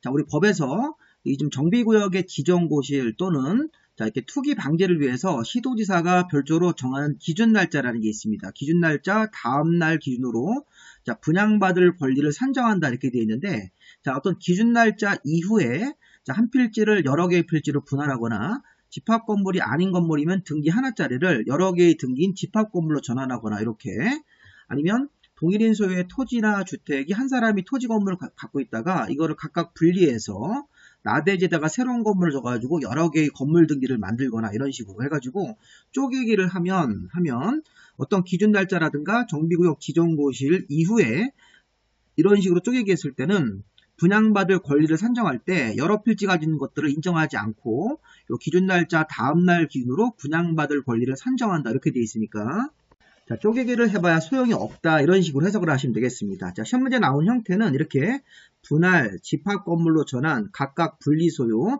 나대지에다가 새로운 건물을 건축했을 때 집합 건물의 전유 부분을 분할해서 토지동 소유자 수가 증가하는 거, 이런 것들이 대부분 다 쪼개기를 하는 거고, 쪼개기 같은 거 했을 때는 요 기준 날짜 다음날 기준으로 분양받을 권리를 산정한다 이렇게 돼 있으니까 한번 확인해 보시기 바랍니다. 이런 내용들을 가지고 이렇게 가로넣기로 시험 문제를 낸 적이 있었습니다. 23회 때. 자, 그 다음 우리가 이제 관리 처분 계획에 따라서 새로 조성된 대지나 건물의 처분과 관리, 그 다음에 관리 처분 계획에 따른 공급이기 때문에, 자, 새로 조성된 대지 건물은 관리 처분 계획에 따라서 처분 관리를 해야 되고, 공급도 이렇게 인가받은 관리 처분 계획에 따라서 공급하는 거니까 이 관리 처분 계획이 이런 식의 역할을 한다는 겁니다. 자, 새로 조성된 대지나 건물을 처분하는 것도 관리 처분 계획에 따라야 되고, 관리도 관리 처분 계획에 따라야 되는 거고, 그 다음에 인가받은 관리 처분 계획에 따라서 이 토지동 소유자 조합원들한테 공급하는 것도 다 관리 처분 계획에 따라야 된다. 이런 식의 내용들을 그대로 옳은 지문으로 시험 문제를 냈으니까 이런 지문도 한번 받으십시오. 관리 처분 계획에 따라서 처분 관리하고 관리 처분 계획에 따라서 공급도 해야 된다. 이렇게 공급까지. 자, 그 다음에 세 번째 입주자 모집 조건이라고 하는 건 뭐냐면, 이 조합원들한테 주택을 분양할 때는 주택법 54조에 있는 주택 공급에 관한 규정을 적용하지 않고 별도로 기준을 따로 정할 수 있다는 것입니다. 무슨 청약통장 같은 거, 입주금을 계약금, 중도금 이런 걸 어떻게 낼 건지에 대해서 원래는 우리가 주택을 공급받을 때는 이제 우리가 앞으로 배울 법, 주택법이라는 게 있어가지고, 자, 사업시행자가 정비구에다가 새로 주택을 건설해서 입주자 모집을 어떻게 할 건지, 입주금을 어떤 식으로 내게 할 건지 이런 것들이 원래는 원칙은 주택법 54조에 따라야 되는데, 이 사업시행자가 조합원들한테 주택을 공급할 때는 주택법 54조에도 불구하고 별도로 승인을 얻어서 따로 정할 수 있습니다. 다만 잘 보세요. 일반 분양, 조합원 분양 말고 일반 분양 같은 거, 조합원 외의자한테 일반 분양을 할 때는 이 공고라든가 분양 신청 절차라든가 공급 조건을 주택법 54조를 준용하도록 되어 있습니다. 그래서 우리 이런 지문도 시험 문제 한번 나왔으니까, 자, 기본적으로 우리가 정비구에서 주택을 건설해가지고 기본적으로 이 조합원들한테 이렇게 아파트를 공급 같은 거 할 때는 주택법 54조에도 불구하고 승인을 받아서 따로 기준 같은 것들을 정할 수 있다는 것입니다. 여기 파란색으로 써있는 부분들. 다만 조합원 외의자의 일반 분양 같은 거 할 때는, 일반 분양할 때는 청약통장이 필요하다고 생각하셔도 됩니다. 청약통장을 가지고 이렇게 공급하는 절차, 공급 조건 이런 것들을 주택법 54조를 준용하기 때문에 청약통장 제도하고 뭐 1순위, 2순위 같은 공급 조건을 따져가지고 일반 분양은 분양을 하는 것입니다. 조합은 외의자한테는 주택법 54조를 적용하도록 되어 있습니다. 준용하는 거니까. 자, 자녀분에 대한 처리, 분양 신청 후 자녀분이 있으면 정관이나 사업시행계획으로 정하는 목적을 위해서 자녀지를 조합원들 이외에 보류지 아파트로 정해놓거나, 아니면 조합원들한테 추가적으로 아파트 공급해주거나 조합원 외의자한테 일반 분양을 할 수도 있습니다. 자, 기본적으로 우리가 이렇게 자녀분이 있으면 보류지로 정해서 따로 이렇게 별도로 빼놓거나, 기존에 분양받은 조합원들한테 추가적으로 공급할 수도 있고, 조합원 외의자한테 일반 분양으로도 분양할 수 있으니까 이런 방법도 한번 생각을 해보시고요. 이렇게 세 가지 형태로 자녀분을 처리할 수 있다는 것입니다. 자, 그 다음 이제 우리가 재개발 임대주택의 인수. 자, 그럼 이제 재개발할 때 79조인데, 정의법 79조인데, 우리 예전에 배웠던 거 한번 복습 한번 해보겠습니다. 우리 재개발 같은 거 할 때는 국민주택 규모의 주택을 전체 세대수의 최대 80% 이하까지, 재개발할 때는 임대주택을 전체 세대 중에서 20% 이하까지 의무적으로 건설해야 돼서, 재개발 같은 거 할 때는 임대주택을 전체 세대 중에서 또는 전체 연면 중에서 20%까지 이하로 별도로 정하는 기준에 따라서 20% 이하니까 최대 20%까지 져야 됩니다. 근데 재건축은요, 국민주택 규모의 주택 건설 비율이 100분의 60이고 임대주택 건설 비율은 없습니다. 예전에 배운 겁니다. 이거 3번 테마에서. 그럼 다시 이제 우리가 제목으로 오시면요, 여기 재건축은 없어요. 재개발은 임대주택을 전체 세대 중에서 100분의 20범위 안에서 정하는 비율이기 때문에 최대 20%까지 임대주택을 짓는다. 그럼 이거를 누가 인수를 해갈 거냐 이런 게 있는 겁니다. 재개발 사업을 할 때 재개발조합이 전체 세 중에서 20%, 100분의 20 범위 안에서 조례가 정하는 비율만큼을 임대주택을 짓기 때문에 이론적으로 20%까지를 임대주택을 짓는 경우도 있습니다. 그러면 국토부 장관이나 시도, 시군구청장, 토지주택공사 등은 조합이 요청을 하면 재개발로 시행 후, 재개발 사업 시행 후로 건설된 임대주택을 인수를 해가야 된다. 이렇게. 자, 인수자가 국토부 장관, 시도, 시군구청장, 토지주택공사 등이 재개발 사업으로 건설된 임대주택을 인수하는 겁니다. 이거는 이제 국민주택, 규모주택이 아니에요. 예전에 배웠던 거랑 다른 겁니다. 자, 임대주택 같은 경우를 재개발 사업으로 건설이 되면, 자, 이런 장관이나 시도나 시군구청장, 토지주택공사 등이 조합의 요청을 받아서 인수를 해야 되는데, 자, 우선 인수자가 있네요. 요 재개발 임대주택의 인수 요청이 들어오면 시도지사 또는 시군구청장 둘 중에 하나가 우선적으로 인수를 해야 됩니다. 근데 만약에 시도지사나 시군구청장이 예산 같은 이유로 인수하기 어려우면 국토부 장관한테 토지주택공사 등을 인수자로 정해달라고 요청을 하는 겁니다. 자, 시도지사나 시군구청장 둘 중에 하나가 우선 인수자인데 예산 같은 이유로 또는 관리 인력 부족으로 인수하기 어려우면 국토부 장관한테 토지주택공사 등을 딱 찍어서 이 사람을 인수자로 정해달라고 요청을 할 수 있습니다. 이렇게. 인수가격, 재개발 임대주택 인수가격은 공공주택 특별법에 따라서 이 건축비에다가 이 토지가격을 합한 금액을 건축비로 하고 부속토지 가격은 자, 이게 감정평가업자가 2명 이상이 들어가서 산술평균한 금액으로 이 인수가격을 정하도록 되어 있습니다. 그리고 인수자가 만약에 시도지사나 시군구청장이 인수를 하든 아니면 인수하기 어려워서 토지주택공사 등이 인수자로 지정됐든 이렇게 인수자가 인수해 갈 때 건물값도 주고 토지가격도 주는 겁니다. 토지를 기부한다고 그러시면 안 됩니다. 토지를 기부 체납하는 것은 이거는 용적률 완화로 국민주택 규모의 주택을 건설했을 때 토지를 기부하는 거지 여기는 토지를 기부한다고 하시면 안 됩니다. 옛날에 이제 제가 심화이론으로 따로 강의를 올렸는데 그건 찾아보시면 있을 겁니다. 어쨌든 재개발 임대주택의 인수자가 인수가격은 건축비를 주고 건축비에다가 이렇게 공공주택 특별법상 토지가격을 합한 금액이라고 되어 있는데 그냥 건축비라고 하시고 부속토지가격은 감정평가업자가 2명 이상 평가한 금액의 산술평균치로 계산해서 이렇게 건물값하고 토지가격을 주고 인수를 해가는 겁니다. 5번 조항은 이 사업시행자인 조합이 조합원한테 먼저 공급을 해주고 또 임대주택을 건설해서 임대주택의 공급 대상자한테 공급하고 남은 게 있으면 조합원 공급과 임대주택 공급 대상자 외의자한테 이것도 일반 분양할 수 있는 것으로 해석하시면 되겠습니다. 이렇게 한번 28회 때 문제 한번 읽어보시고요. 공급 대상자 임대주택 공급 대상자 외의자 조합원 공급 대상자 외의자한테 공급할 수 있다. 자, 그다음에 우리가 이제 지분형 주택하고 토지임대부 분양주택이 있어요.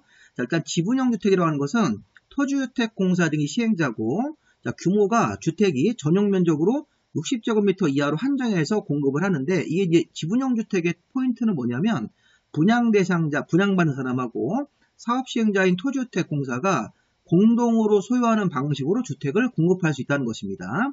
자, 아파트가 6억짜리가 있는데 이게 지분형 주택이다. 그러면 분양 대상자가 3억만 내서 이 아파트 전체의 절반 정도의 소유권을 갖고 있고 사업시행자인 토지주택공사가 나머지 반에 대한 소유권을 가지고 있으니까 이게 공유 형태로 갖고 있는 주택이 공유 형태로 분양받는 게 지분형 주택입니다.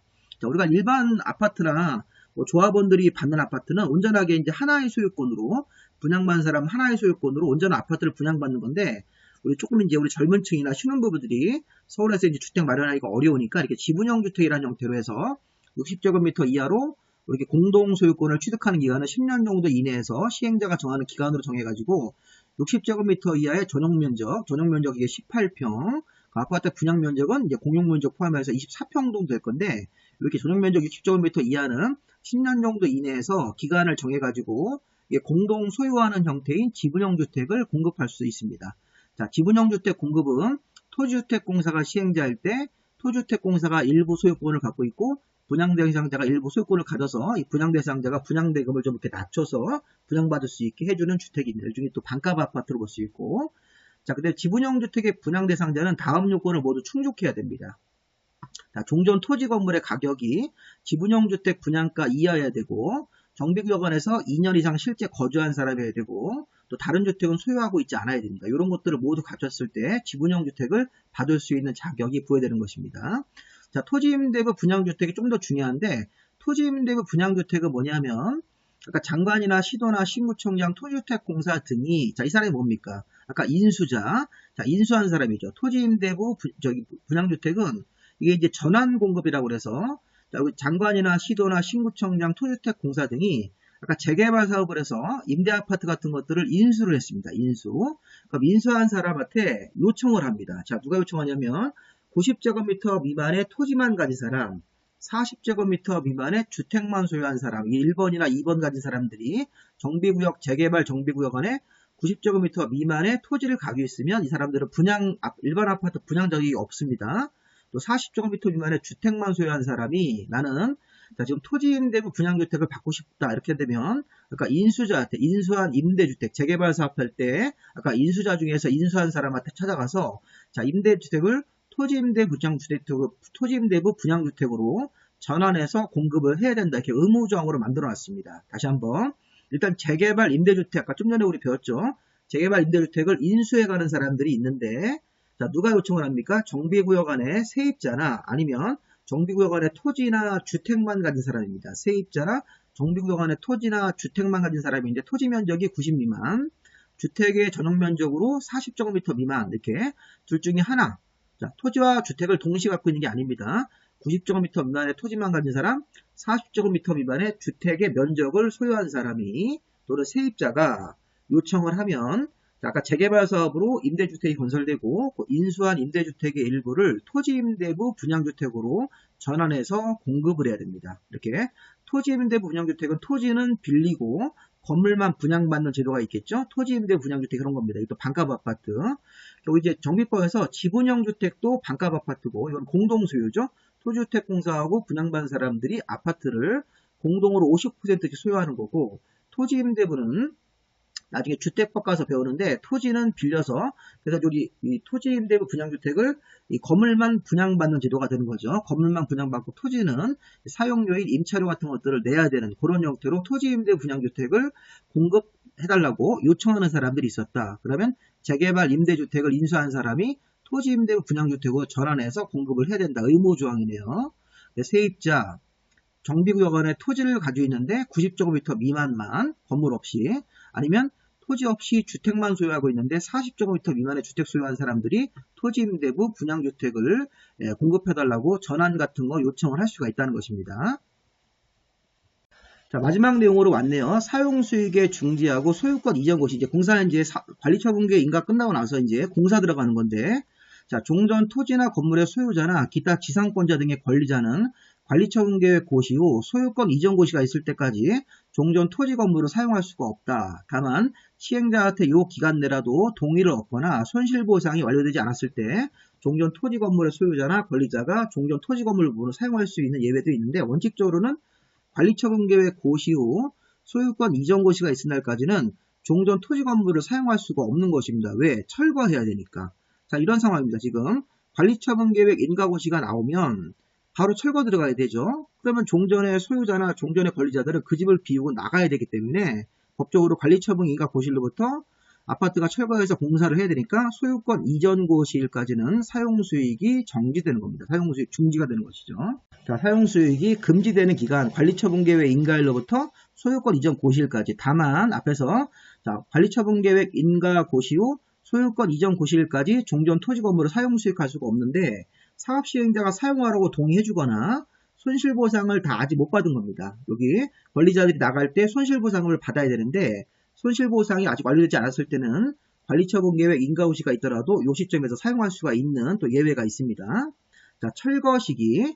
자, 관리처분계획 인가 후 기존 건물을 철거해야 되는데 여기 분홍색은 또 예외라는 겁니다. 원래는 관리처분계획의 인가 후 철거하는 건데 관리처분계획 인가 전이라도 미리 철거하는 예외가 또 있어요.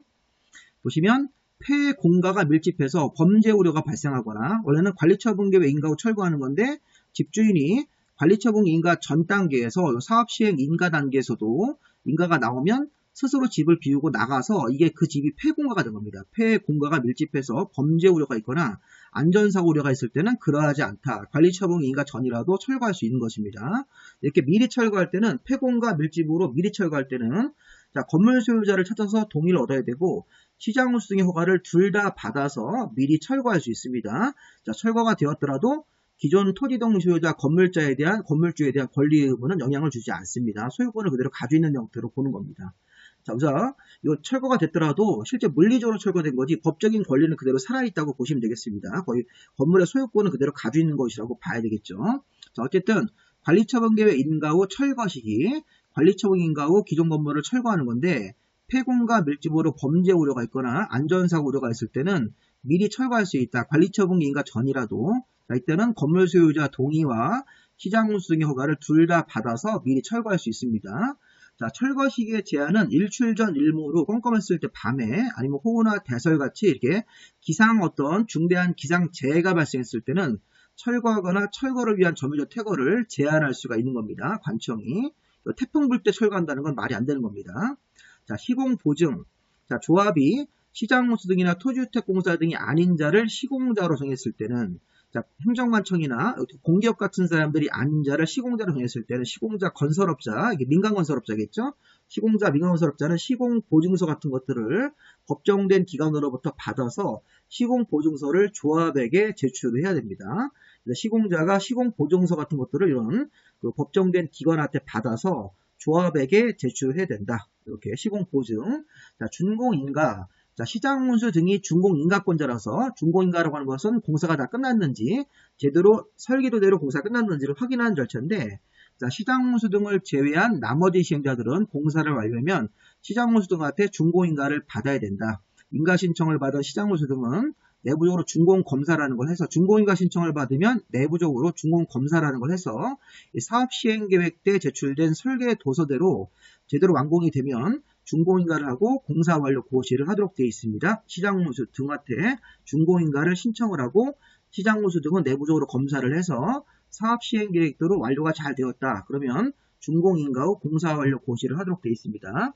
자, 이번에는 시장운수 등이 스스로 시행자가 되었을 때는 준공인가는 생략입니다. 왜냐하면 시장운수 등이 준공인가권자이기 때문에 시장군수 등인 시행자는 자, 사업시행계획대로 공사가 잘 완료됐다고 인정하면 자기 자신한테 준공인가 신청할 수는 없으니까 준공인가 없이 그냥 바로 공사 완료를 고시하면 됩니다. 자, 또 하나가 토지주택공사 등이 시행자인 경우도 있습니다.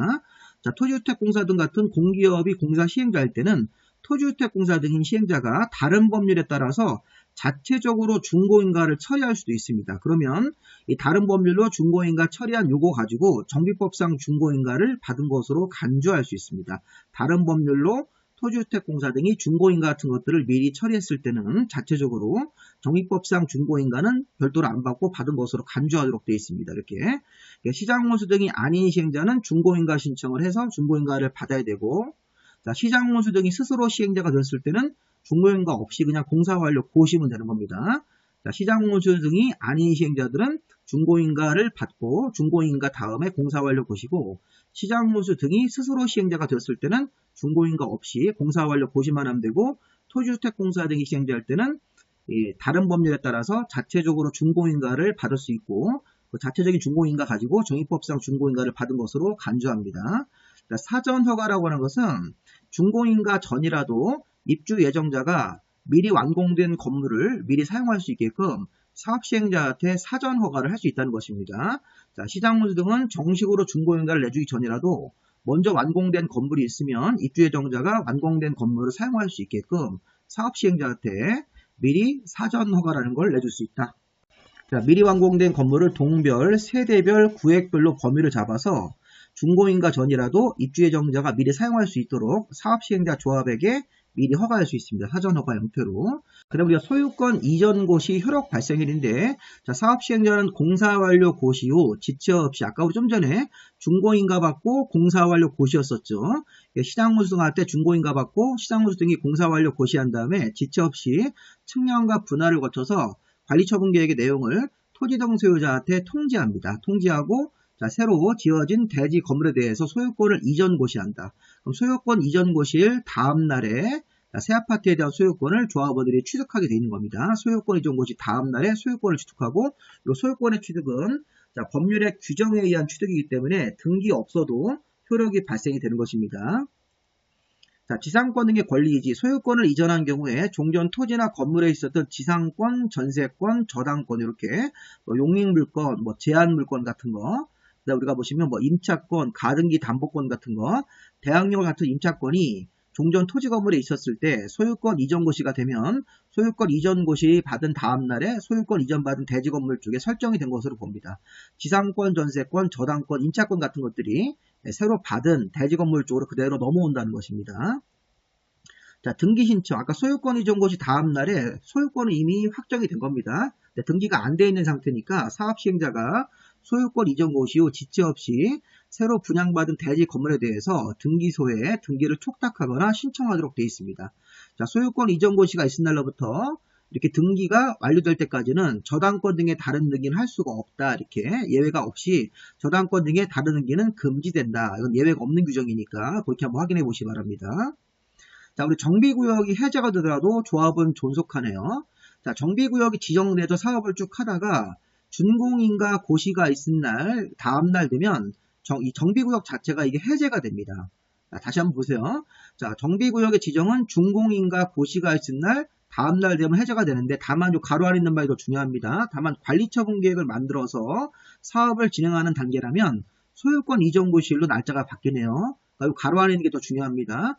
정비구역의 지정은 관리처분 계획을 수립해서 사업하는 단계라면 소유권 이전 고시일 다음날 되면 정비구역 지정 자체가 해제가 된 것으로 본다. 사업이 다 끝났으니까. 사업이 다 끝나고 소유권 이전 고시까지 다 했으니까. 자, 다만 잘 보세요. 정비구역이 소유권 이전 고시 다음날에 해제가 되더라도 조합은 자녀 해산 업무가 있기 때문에 조합의 존속에는 영향을 주지 않고 조합은 여전히 살아있는 것입니다. 정비구역이 해제가 되는 날에 조합도 같이 해산된다 그러시면 안 됩니다. 조합은 해산 절차를 따로 밟아야 됩니다. 자, 청산. 사업 시행자는 소유권 이전 고시가 있으면 종전 토지 등의 가격하고 분양받을 가격의 차액을 청산금으로 징수 지급해야 됩니다. 자, 우리가 이제 사업 시행자 조합은 조합원들이 아파트 분양받았을 때 종전 토지 건물의 가격을 평가해 놓고 자, 분양받을 대지나 건물 등에 대해서 감정평가를 합니다. 소유권 이전 고시 다음날 시점으로 감정평가해서 차액을 청산금으로 징수 지급해야 된다. 이게 이제 우리가 이제 추가 분담금 이런 걸 갖다가 이제 징수하거나 아니면 지급할 돈이 있으면 지급을 해야 되는데, 이렇게 청산금은 분할 징수나 분할 지급할 수가 있고요. 청산금을 징수할 권리는 소유권 이전 고시일 다음 날로부터 5년간 행사해야 되지. 행사가 5년 지날 때까지 행사하면 소멸시효가 완성돼서 이 권리가 소멸되도록 되어 있습니다. 소멸시효 5년, 분할 징수, 분할 지급이 가능하다. 청산금을 안 내는 사람이 있으면 사업시행자는 시장부수등할 때 청산금 징수를 위탁할 수 있고, 청산금을 받을 그 대상에 대해서 청산금을 공탁을 하면 이 저당권자가 청산금에 대해서 압류 절차를 거쳐서 저당권을 행사할 수 있는 물상대위 같은 것도 인정할 수 있으니까 한번 확인해 보시면 되겠습니다. 우리 민법 시화에 배운 물상대위권 같은 거 행사할 수 있다는 겁니다. 청산금을 받을 사람이 나중에 채권자의 저당권자 같은 채권자가 있으면 이 저당권자가 원래는 이제 저당권자가 이제 아파트 같은 거 새로 받으면 그 새로 받은 아파트에 가서 저당권을 행사하려고 했는데 이 아파트를 안 받고 청산금으로 받기로 했다 그러면 청산금을 미리 압류해서 이 저당권을 행사할 수 있는 게 돼야 되겠죠. 자, 조합의 해산 절차. 아까 제가 좀 전에 정비구역이 해제가 되더라도 조합은 계속 살아있는 겁니다. 정비구역 지정은 소유권 이전 고시일 다음날 되면 해제가 된 것으로 간주하지만 조합은 그대로 유지가 되고 있다. 조합은 해산 절차를 따로 거쳐야 됩니다. 자, 일단 조합장은 소유권 이전 고시가 있은 날로부터 1년 안에 조합의 해산을 위한 총회를 소집을 해야 됩니다. 조합장이 소유권 이전 고시가 있고 나서 계속 조합이 살아있고 조합장이나 이사가 월급을 타가기 때문에 빨리 조합을 해산해야 됩니다. 그래서 1년 안에 조합 해산을 위한 총회를 소집해야 되는데, 자, 1년 안에 총회 소집을 안 하면 조합원의 5분의 1 이상 요구로 소집된 총회에서 전체 조합원 과반수 출석과 출석 조합원의 과반수 동의를 얻어가지고 해산을 의결할 수가 있습니다.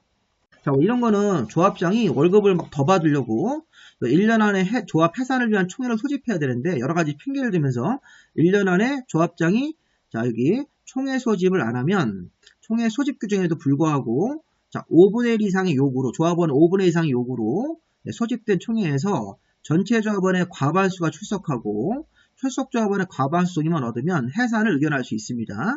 자, 시장문수 등은 조합이 정당한 사유 없이 1번, 2번에 따른 해산을 의견하지 않으면 조합 설립인가를 취소할 수도 있고요. 자, 해산하는 조합에다가 청산인이 될 자가 없을 때는 이 청산인을 대신 선임할 수도 있다. 이렇게 시장무수 등이 법원에다가 청산인 선임을 청구할 수 있는 것으로 봐야 되겠네요. 시장무수 등이 해산된 조합에, 해산한 조합에 청산인 같은 사람들이 없을 때는 시장무수 등이 나서가지고 법원에 청산인 선임을 청구할 수 있다. 이렇게. 자, 그리고 청산인은 지체 없이 청산 목적에 맞게 성실하게 청산인 직무를 수행해야 된다. 청산인의 의무가 보시면 되겠습니다.